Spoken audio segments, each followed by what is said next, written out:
जय हिंद दोस्तों, मैं सत्यम ठाकुर स्वागत करता हूं आप लोगों को दरोगा अड्डा पे। और हम आए हैं आप लोगों के लिए वो जो सार संग्रह का जो हमने सेशन रखा था उसको लेकर। माफ़ी चाहता हूं कि कुछ दिन थोड़ा सा लेट हो गया, अब कंटिन्यू रहेगा। और हम यह आपको बताते चले कि 40 से 45 क्वेश्चन आपके लिए यहाँ से रहेगा, ये मेरा विश्वास है। ठीक है, मैंने इसको अनुभव किया है। और आपको हम ये भी बताते चले कि आप रोज़ मॉर्निंग में उठ के एक छोटा सा टारगेट को सेट करें। रोज़ एक आप टारगेट बनाएं, रोज़ रूटीन बनाएं, एक छोटा सा रूटीन बनाएं, टारगेट बनाएं और पूरा दिन उस टारगेट को अचीव करने में अपने आप को लगा दें। आपकी जो लाइफ है वो ऑटोमेटिक एकदम अच्छी हो जाएगी। तो हमेशा याद रखेंगे, सुबह उठने के बाद एक छोटा सा कोई टारगेट लेना है कि हमको आज इतना इतना चीज़ पढ़ना है। उसके बाद आपको उसको पूरा दिन उसको कवर करने में और पूरा करने में लगाना है। तो चलिए प्रश्न को शुरू करते हैं, सार संग्रह सेशन को। पहला प्रश्न है, उस्ताद मंसूर तथा अबुल हसन किस मुगल काल के श्रेष्ठ कलाकारों में से थे? तो वह जहांगीर हो जाएगा। प्रश्न था कि उस्ताद मंसूर तथा अबुल हसन किस मुगल शासक के श्रेष्ठ कलाकारों में से थे? तो जहांगीर। दूसरा प्रश्न है, होलकर ने अंग्रेजों से मंदसौर की संधि कब की थी? तो जनवरी 1818 में। दूसरा प्रश्न है, होलकर ने अंग्रेजों से मंदसौर की संधि कब की थी? वह जनवरी 1818 में किया था। तीसरा प्रश्न है, पेरिपल्स ऑफ द इरिथियन सी में अरिका मेडू बंदरगाह को किस नाम से संबोधित किया गया है? तो वह है पेडोक नाम से। आते हैं चौथा प्रश्न की ओर। अलाउद्दीन द्वारा निर्मित अलाई दरवाज़ा किस मस्जिद का प्रवेश द्वार है? तो कुब्बत उल इस्लाम मस्जिद का जो है वह प्रवेश द्वार है। फिर से देखते हैं अलाउद्दीन, चौथा प्रश्न, अलाउद्दीन द्वारा निर्मित अलाई दरवाज़ा किस मस्जिद का प्रवेश द्वार है? तो कुब्बत उल इस्लाम मस्जिद का वह प्रवेश द्वार है। आते हैं पाँचवें प्रश्न की ओर। अकबर के अल्पायु होने का कारण 1556 से 1560 तक मुगल साम्राज्य के शासन की जिम्मेदारी किसके हाथों में थी? बैरम खां के हाथों में। फिर से देखेंगे पाँचवा प्रश्न, अकबर के अल्पायु होने के कारण 1556 से 1560 तक मुगल साम्राज्य के शासन की जिम्मेदारी किसके हाथों में थी? तो बैरम खां के हाथों में। छठवां प्रश्न है, अंतिम मुगल शासक कौन था? तो बहादुर शाह जफर था, आप लोग को पता ही है। अंतिम मुगल शासक बहादुर शाह जफर था। सातवां प्रश्न है, बौद्ध धर्म ग्रहण करने वाली पहली महिला कौन थी? तो प्रजापति गौतमी थी, जो गौतम बुद्ध के सौतेली माँ थी। इन्होंने हालांकि कहा था कि कोई महिला इसमें शामिल नहीं होगी, लेकिन प्रियसी से उनके आनंद थे, उनके कहने पर महिला को इसमें शामिल किया गया बौद्ध धर्म में। और पहली जो महिला थी बौद्ध धर्म ग्रहण करने वाली वो थी प्रजापति गौतमी, जो उनकी सौतेली माँ थी। आते हैं आठवां प्रश्न। और गौतमी सौतेली माँ थी तो भाई उनकी अपनी माँ कहाँ थी? तो अपनी माँ जब गौतम बुद्ध का जन्म हुआ, उनका बचपन का नाम सिद्धार्थ था, तो बचपन जब उनका जन्म हुआ तो कुछ दिनों के बाद उनकी माँ मर गई थी। तो उनके लालन पालन के लिए उनके पिता जो थे वो अपनी साली से शादी किए प्रजापति गौतमी से, और उनका लालन पालन यही करती है। तो यही है। चलिए आठवां प्रश्न आते हैं, श्रीमद् भागवत गीता किस धर्म का प्रधान ग्रंथ है? तो भागवत धर्म का। श्रीमद् भागवत गीता किस धर्म का प्रधान ग्रंथ है? तो भागवत धर्म का है। आते हैं नौवां प्रश्न, किस सातवाहन नरेश ने गाथा सप्तशी नामक महत्वपूर्ण कृति की रचना की? तो हाल ने। देखिए हाल नाम है, एक राजा थे, नरेश थे, उनका नाम हाल है। तो प्रश्न था कि किस सातवाहन नरेश ने गाथा सप्तशी नामक महत्वपूर्ण कृति की रचना की? तो वो है हाल। ठीक है, हाल ने किया था। 10वां प्रश्न है, किस राष्ट्रकूट शासक ने एलोरा के पर्वतों को कटवाकर प्रसिद्ध कैलाश मंदिर का निर्माण करवाया था? तो कृष्णा प्रथम ने। 10वां प्रश्न था कि किस राष्ट्रकूट शासक ने एलोरा के पर्वतों को कटवाकर प्रसिद्ध कैलाश मंदिर का निर्माण कराया था? तो वो थे कृष्णा प्रथम थे। आते हैं 11वां प्रश्न, चोल शासक किस धर्म के अनुयायी थे? तो शैव धर्म के। चोल शासक किस धर्म के अनुयायी थे? शैव धर्म के। 12वां प्रश्न है, किस युद्ध को जीतने के बाद शेर शाह ने दिल्ली में अफगान सत्ता को स्थापित किया? तो चौसा का युद्ध। 12वां प्रश्न फिर से देखेंगे, किस युद्ध को जीतने के बाद शेर शाह ने दिल्ली में अफगान सत्ता की स्थापना की? चौसा का युद्ध को जीतने के बाद। अब आते हैं भारतीय राष्ट्रीय आंदोलन में, इसका कुछ इंपॉर्टेंट क्वेश्चन को देखेंगे हम। 13वां प्रश्न है, 1920 में हुए मोपला आंदोलन के प्रमुख नेता के रूप में कौन थे? तो अली मुस्लियार। 13वां प्रश्न है, 1920 में हुए मोपला आंदोलन के प्रमुख नेता के रूप में कौन चर्चित है? तो अली मुस्लियार। 14वां प्रश्न है, हिंदुस्तान रिपब्लिकन पार्टी की स्थापना कब हुआ था? 1924 में। हिंदुस्तान रिपब्लिकन पार्टी की स्थापना 1924 में। मैं दो बार क्वेश्चन को पढ़ रहा हूँ, आप लोग ये मत सोचिए बोरिंग लग रहा है, दो बार पढ़ रहा हूँ ताकि आपको याद हो जाए। ठीक है, 15वां प्रश्न पर आते हैं। जालियांवाला बाग हत्याकांड के विरोध में किस भारतीय सदस्य ने वायसराय की कार्यकारिणी परिषद से त्यागपत्र दिया था? तो वो शंकरन ने। बहुत इंपॉर्टेंट क्वेश्चन है। जालियांवाला बाग हत्याकांड के विरोध में किस भारतीय सदस्य ने वायसराय की कार्यकारिणी परिषद से त्यागपत्र दिया था? तो वो थे शंकरन। आते हैं 16वां प्रश्न। किस आंदोलन को शुरू करने से पहले गांधी जी ने केसर-ए-हिंद जो उनको मिला था पुरस्कार वो लौटा दिए थे? तो असहयोग आंदोलन। कहता है कि किस आंदोलन को शुरू करने से पहले गांधी जी ने केसर-ए-हिंद जो है वह लौटा दिए थे? तो ये असहयोग आंदोलन के समय लौटाया था। अब जान लीजिए कि केसर-ए-हिंद इनको मिला कहाँ से मिला था? तो यह पुरस्कार गांधी जी को प्रथम विश्व युद्ध के दौरान सरकार के सहयोग के बदले मिला था। यह पुरस्कार जो इनको मिला था केसर-ए-हिंद, गांधी जी प्रथम विश्व युद्ध के दौरान सरकार के सहयोग किए थे तो उनके चलते उनको मिला था। 17वां प्रश्न आते हैं। साइमन कमीशन का विरोध क्यों किया गया था? देखिए, साइमन कमीशन का विरोध इसलिए किया गया था क्योंकि इस आयोग में किसी भी भारतीय को शामिल, एको को भारतीय नहीं, सब के सब अंग्रेज वे सब था, भारतीय एक भी नहीं था, तो इसी के लिए इनको इसमें विरोध किया गया था। देखिए 18वां प्रश्न है। इंडियन मिरर की कृति किनकी कृति है? इंडियन मिरर कौन लिखा है? तो केशव चंद्र सेन लिखे हैं। इंडियन मिरर कौन लिखा है? तो केशव चंद्र सेन लिखे हैं। ठीक है, आते हैं नेक्स्ट प्रश्न की ओर। 19वां प्रश्न कहता है कि पब्लिक सेफ्टी बिल पास होने के विरोध में 8 अप्रैल 1929 को किन दो क्रांतिकारियों ने सेंट्रल लेजिस्लेटिव असेंबली में खाली बेंचों पर बम फेंका था? तो बटुकेश्वर दत्त और भगत सिंह। एक बार फिर से प्रश्न को देखेंगे कि 19वां प्रश्न कि पब्लिक सेफ्टी बिल पास होने के विरोध में 8 अप्रैल 1929 को किन दो क्रांतिकारियों ने सेंट्रल लेजिस्लेटिव असेंबली में खाली बेंचों पर बम फेंका था? तो वह थे बटुकेश्वर दत्त और भगत सिंह। देखिए 20वां प्रश्न में आते हैं। कहता है 20वां प्रश्न कि बंगाल के प्रसिद्ध क्रांतिकारी सूर्य सेन को चटगांव शस्त्रागार पर आक्रमण करने के बाद कब फांसी दी गई थी? तो 12 जनवरी 1934 को। फिर से सुनिएगा, बहुत इंपॉर्टेंट क्वेश्चन है, बीपीएससी में सीधे पूछा है, खारा पूछता है एकदम। बंगाल के प्रसिद्ध क्रांतिकारी सूर्य सेन को चटगांव शस्त्रागार पर आक्रमण जब वो किए थे, चटगांव शस्त्रागार पर आक्रमण किए थे, उस समय उनको उसके बाद फांसी कब मिला था? 12 जनवरी 1934 को। 21वां प्रश्न पर आते हैं। गांधी जी द्वारा अक्टूबर 1940 में शुरू किया गया व्यक्तिगत आंदोलन के पहले सत्याग्रही तथा दूसरे सत्याग्रही कौन थे? सुनिए फिर से, गांधी जी ने जब अक्टूबर 1940 में, ठीक है, शुरू किया गया जो व्यक्तिगत आंदोलन था उसमें पहले सत्याग्रही और दूसरे सत्याग्रही कौन थे? तो जो पहले व्यक्तिगत आंदोलन के जो पहले सत्याग्रही थे वो विनोबा भावे थे और दूसरा सत्याग्रही जवाहरलाल नेहरू थे। चलिए 22वां प्रश्न। मेरे शरीर पर एक एक लाठी की चोट ब्रिटिश साम्राज्य के ताबूत की एक एक कील होगी, यह किस भारतीय ने कहा था? लाला लाजपत राय जी ने कहे थे। लाठी से मार के मुंगा दिया था अंग्रेजवा सब। ठीक है, चलिए क्वेश्चन नंबर 23 पे आते हैं। दादा भाई नौरोजी ने कांग्रेस के किस अधिवेशन में संविधान स्वराज की मांग प्रस्तुत किया था? तो वह था कांग्रेस के कलकत्ता अधिवेशन में। एक बार फिर से देखेंगे 23वां प्रश्न। दादा भाई नौरोजी ने कांग्रेस के किस अधिवेशन में सबसे पहले स्वराज की मांग प्रस्तुत किया था? वह कांग्रेस के कलकत्ता अधिवेशन में। अब आते हैं, कुछ पॉलिटी देख लें, बारीकी से दिया रहता है। 24वां प्रश्न कहता है कि भारतीय संविधान में एकल नागरिकता का प्रावधान कहाँ से लिया गया है? तो वह ब्रिटेन के संविधान से लिया गया है, इसको याद रखेंगे। भारतीय संविधान में एकल नागरिकता का प्रावधान कहाँ से लिया गया है? ब्रिटेन से लिया गया है। आते हैं 25वां प्रश्न।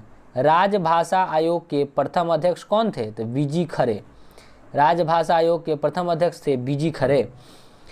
26वां प्रश्न है, भारतीय संविधान में लोक सेवा आयोग का प्रावधान किया गया, जो लोक सेवा आयोग का प्रावधान किया गया है संविधान में, वो कौन अनुच्छेद में है? तो 315 में है, याद रखेंगे। 27वां प्रश्न है, संविधान की 11वीं अनुसूची में पंचायती राज संस्था में सम्मिलित किए गए विषयों की संख्या कै गो है? तो 29 गो है, याद रखेंगे। फिर से कहता है कि संविधान की जो 11वीं अनुसूची है उसमें पंचायती राज जो संस्था है उसमें कै गो विषय सम्मिलित किया गया है? तो 29 गो। 28वां प्रश्न है, स्वतंत्र भारत के राज्यसभा के प्रथम सभापति कौन थे? तो डॉक्टर सर्वपल्ली राधाकृष्णन। स्वतंत्र भारत में राज्यसभा के प्रथम सभापति कौन थे? डॉक्टर सर्वपल्ली राधाकृष्णन थे। आते हैं 29वां प्रश्न, भारतीय संघ का राष्ट्रपति किसके परामर्श से कार्य करता है? तो प्रधानमंत्री के कार्य से। फिर से सुनेंगे, 29वां प्रश्न कहता है कि भारतीय संघ का राष्ट्रपति किसके परामर्श से कार्य करता है, तो प्रधानमंत्री के कार्य से। 30वां प्रश्न को देखेंगे, किस संवैधानिक संशोधन द्वारा यह तय किया गया कि राष्ट्रपति मंत्रिपरिषद की राय मानने के लिए बाध्य है। देखिए, एक संविधान संशोधन हुआ, उसमें यह कहा गया कि देखिए भाई, राष्ट्रपति जो है वो मंत्रिपरिषद की राय मानने के लिए बाध्य होगा। यह 42वां संविधान संशोधन द्वारा कहा गया। आते हैं 31वां प्रश्न, कहता है कि जवाहरलाल नेहरू के नेतृत्व में अंतरिम सरकार का गठन कहिया होता है। तो जवाहरलाल नेहरू के नेतृत्व में वह होता है 1946 में, सितंबर 1946 में। 32वां प्रश्न को देखते हैं, संविधान सभा में किस प्रांत के प्रतिनिधि सर्वाधिक थे, तो संयुक्त प्रांत के। संविधान सभा में किस प्रांत के प्रतिनिधि सर्वाधिक थे, तो वह संयुक्त प्रांत के थे। 33वां प्रश्न है, भारतीय संविधान के किस अनुच्छेद में संशोधन प्रक्रिया का वर्णन है, तो अनुच्छेद 368। बहुत इंपॉर्टेंट क्वेश्चन है। देखिए 34 कहता है, किसने कहा है आयरलैंड के राष्ट्रपति की तरह भारत का राष्ट्रपति भी अनुच्छेद 368 के उल्लंघन होने पर संशोधन विधेयक पर अपनी स्वीकृति नहीं दे सकता है। यह दुर्गा दास बसु जी का स्टेटमेंट है। फिर से सुन लीजिए, कहता है किसने कहा है आयरलैंड के राष्ट्रपति की तरह भारत का राष्ट्रपति भी अनुच्छेद 368 के उल्लंघन होने पर संशोधन विधेयक पर अपनी स्वीकृति नहीं दे सकता है। यह दुर्गा दास बसु जी कहते हैं। और 35वां प्रश्न कहता है कि राष्ट्रपति कितने एंग्लो इंडियन सदस्य लोकसभा में मनोनीत कर सकता है, तो सबको पता है कि 2 को कर सकता है। ठीक है, अब आते हैं नेक्स्ट प्रश्न की ओर। अब क्या कहता है इसको हम थोड़ा सा जानेंगे। नेक्स्ट प्रश्न देखिए, 36वां प्रश्न कहता है, सर्वोच्च न्यायालय के न्यायाधीश की सेवानिवृत्ति की आयु 65 वर्ष है, आपको पता ही है। 37 में आते हैं, उपराष्ट्रपति के चुनाव में प्रधानमंत्री कब मतदान का अधिकारी नहीं होता है, जब वह संसद का सदस्य नहीं होता है, ये भी आपको पता है। चलिए 38वां प्रश्न, राज्यपाल अपने विवेकाधीन कृतियों के अनुपालन में कितने नियंत्रण के अधीन कार्य करता है, तो राष्ट्रपति के। सुन लीजिए फिर से 38, राज्यपाल अपने विवेकाधीन कृतियों के अनुपालन में किसके नियंत्रण में कार्य करता है, तो राज्यपाल राष्ट्रपति के नियंत्रण में कार्य करता है। चलिए 39वां प्रश्न है, राष्ट्रपति के विरुद्ध महाभियोग का प्रस्ताव संसद में किस सदन में रखा जाता है, तो किसी भी सदन में हम रख सकते हैं। राष्ट्रपति पर अगर महाभियोग हमको लगाना है तो वो लोकसभा में रखे या हम राज्यसभा में, किसी में भी हम रख सकते हैं। 40वां प्रश्न कहता है कि भारत के किस राष्ट्रपति का चुनाव आम सहमति से हुआ, नीलम संजीव रेड्डी। ठीक है, भारत के किस राष्ट्रपति का चुनाव आम सहमति से हुआ है, तो वह नीलम संजीव रेड्डी का है। 41 में आते हैं, प्रश्न है, कोई केंद्रीय मंत्री कब लोकसभा में मतदान का अधिकारी नहीं होता है, जो वो लोकसभा का सदस्य नहीं होता है। क्लियर है। चलिए 42वां प्रश्न की ओर बढ़ते हैं, संविधान के अनुसार केंद्रीय मंत्रिमंडल में अधिकतम कितने सदस्य हो सकते हैं, तो याद रखेंगे संविधान में इस संबंध में किसी सीमा का उल्लेख नहीं है, जय को मन है तय कर सकता है। क्वेश्चन समझ में आया ना। कहता है कि संविधान के अनुसार केंद्रीय मंत्रिपरिषद में अधिकतम कितने सदस्य हो सकते हैं, तो संविधान में इस संबंध में किसी सीमा का उल्लेख नहीं है। चलिए 43 में आते हैं कि केंद्र सरकार के मंत्री व्यवहारिक एवं संवैधानिक रूप से किसके प्रसाद पर्यंत अपना पद ग्रहण करते हैं, तो राष्ट्रपति तथा प्रधानमंत्री। 43वां प्रश्न है, केंद्र सरकार के मंत्री व्यवहारिक एवं संवैधानिक रूप से किसके प्रसाद पर्यंत अपना पद ग्रहण करते हैं, तो राष्ट्रपति तथा प्रधानमंत्री। 44वां प्रश्न कहता है कि प्रत्येक सरकार के मंत्री व्यवहारिक एवं संवैधानिक रूप से किसके प्रसाद पर्यंत अपना पद ग्रहण करते हैं, तो राज्यपाल के समक्ष। याद रखेंगे, प्रत्येक सरकार के मंत्री व्यवहारिक एवं संवैधानिक रूप से किसके प्रसाद पर्यंत अपना पद ग्रहण करते हैं, तो वह है राज्यपाल के समक्ष। ठीक है, आइए 45वां प्रश्न पर कहता है कि संविधान के अंतर्गत मूल अधिकारों को लागू करवाने की जिम्मेदारी किसका होता है। अगर मूल अधिकार है उसको लागू करवाने का अधिकार होता है हाई कोर्ट और सुप्रीम कोर्ट, ये दोनों को होता है।